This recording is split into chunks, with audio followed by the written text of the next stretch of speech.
Hello everyone, सभी का स्वागत है हमारा चैनल चांदनी का लोकगीत में। सो गाइस, ये बहुत ही प्यारा और पारंपरिक झूमर है, तो आप लोग सुनिए और कमेंट जरूर कीजिएगा कि कैसा लगा आप लोगों को। और चैनल पर न्यू है तो चैनल को सब्सक्राइब कीजिए, और फेसबुक पे देख रहे हैं तो पेज को फॉलो कीजिए।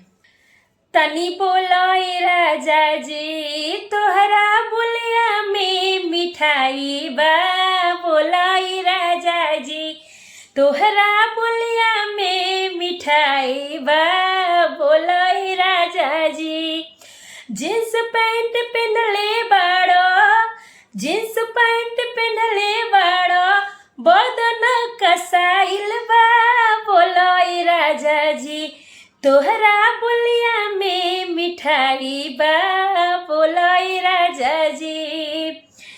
कानों के झुमका हमरा, कानों के झुमका हमरा तोहरा जुल्फी में हेराइल बा, बोलाई राजा जी तोहरा बुलिया में मिठाई बा, बोलाई राजा जी तोहरा बुलिया में मिठाई बा, बोलाई राजा जी।